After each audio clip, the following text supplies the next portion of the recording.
esto, en efecto, es ridículo, como menciona Ramiro, que se olvida el pasado, que de la derecha quiera plantearnos mediante sus principales figuras que la violencia comenzó en 2018. Llegó López Obrador y bueno, México se convirtió, no sé si usted ha visto la serie, pero en The Walking Dead y AMLO es Negan, ¿no? No sé, ¿no? Una situación así, ¿no? El peor de los villanos, apocalíptico y así. Pero fíjate, yo lo que te quiero preguntar a ti, Manuel, tú que has estado siempre, pues vamos, cerca y has observado a los medios de comunicación desde hace muchos años, eh, eh, ¿qué te provoca también el hecho de tener a un Ciro Gómez Leiva saltando de inmediato ante estos planteamientos de Pigmenio Ibarra sobre Felipe Calderón y sobre Genaro García Luna, saltando para defenderles?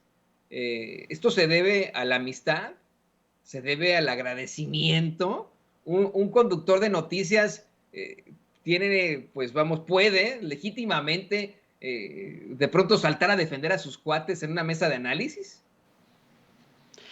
Pues yo creo que en parte tiene que ver con la manera tan airada en que defendieron durante mucho tiempo pues el desastre de país en el que ahora estamos metidos, ¿no? Es decir, los medios de comunicación y los comunicadores defensores de los intereses de la oligarquía neoliberal son corresponsables del desastre en el que se sumió el país por violencia, al tratar de ocultar muchos datos e información que ya eran de dominio público y que hicieron lo posible por minimizar el desastre de este modelito económico que benefició mucho a unos cuantos personajes de las élites mientras el país se desfondaba, ¿no? Entonces, durante años estuvo este asunto de tratar de posicionar a Felipe Calderón como un político valiente que se atrevió a enfrentar a los cárteles de la droga, cuando se callaron todas las trapacerías de García Luna, que ahorita está preso en Nueva York acusado de traficar cocaína junto con el cártel de Sinaloa, ¿no? Que parece que es un tema que a varios columnistas se les ha olvidado, ¿no? Ese cargo de tráfico de cocaína de Genaro García Luna, que era el gran estratega y el súper secretario de Felipe Calderón en su infame e inmunda guerra contra el narcotráfico, que realmente pues fue una guerra contra los pobres en este país para que las empresas transnacionales pudieran explotar aún más los recursos naturales que estaban en disputa en varias regiones del territorio nacional, ¿no? Entonces yo creo que tiene que ver con esto y por supuesto que también, no sé en el caso de Ciro Gómez Leiva, no me consta, pero en el caso de otros varios comunicadores y columnistas, desde luego que había una cercanía y una amistad e incluso algunos favores por parte del sistema de espionaje que tenía montado Genaro García Luna.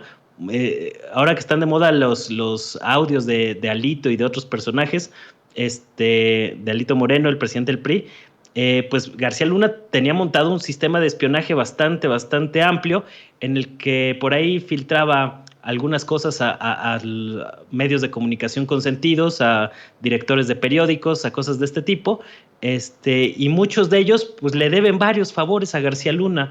Por eso no es de sorprenderse tampoco esta defensa tan airada de algunos comunicadores hacia la desastrosa gestión de Felipe Calderón. Es decir, ahora nos tratan de vender la idea de que la violencia en el país se creó de 2018 para acá. Cuando tú ves las estadísticas del INEGI de homicidios dolosos, es muy evidente que hay una tendencia a la baja desde 1992 hasta 2006 y a partir de ahí se dispara la gráfica y las cifras, ¿no?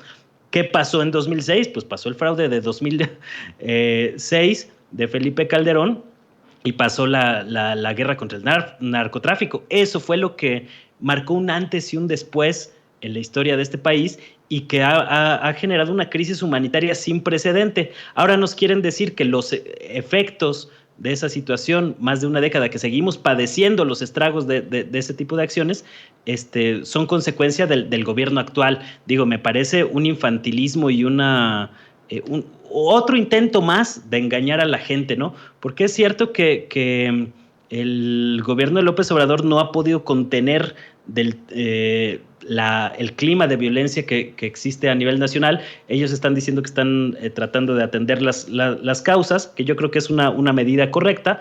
Habría que cuestionarse si además de atender las causas profundas se podrían hacer algunas otras cosas de manera más inmediata. Pero ese sería otro debate, no el hecho de atribuirle todo al actual gobierno, como si el desastre de los últimos 2 sexenios simple y sencillamente no hubiera ocurrido, ¿no? O sea, esto es otro intento más de seguir defendiendo la oligarquía neoliberal. Ese es el trasfondo real de esta airada defensa del calderonismo que todavía persiste ahí. ¿Qué tantos beneficios repartió Calderón entre esta élite que lo siguen defendiendo con tanto ahínco después de que convirtió el país en una fosa clandestina? O sea, ustedes revisen las cifras de las fosas clandestinas, de la crisis de desaparecidos, y es evidente que hay un antes y un después de las acciones de este señor. Es decir, los fraudes electorales que vivió México en 2006 y en 2012, pues han generado consecuencias en lo social.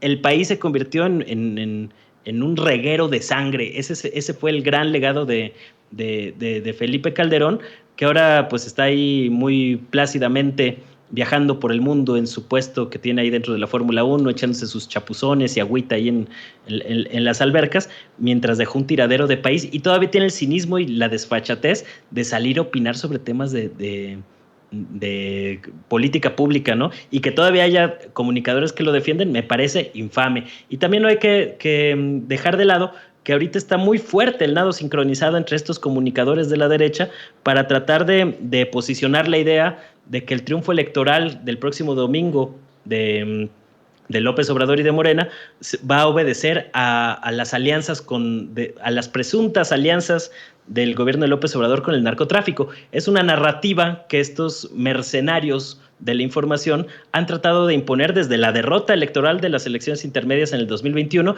y que están refriteando ahorita y que muy probablemente van a refritear el próximo año en el Estado de México y en Coahuila, donde también habrá elecciones, y también en el 2024. Entonces hay que estar muy atentos para no dejarse engañar por estos personajes que claramente tienen un interés económico, porque como decía Alito Moreno en uno de sus escándalos, él decía que a los periodistas no había que matarlos a balazos, sino matarlos de hambre.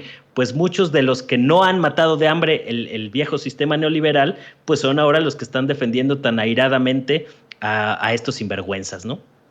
Sí, me queda claro que a Ciro Gómez Leiva no lo mató de hambre Alito Moreno, pero ¿qué les parece, compañeros, que profundizamos un poco más antes de entrar al tema de Alito? Profundizamos un poco más precisamente en ese nado sincronizado preelectoral. Y le pido a don David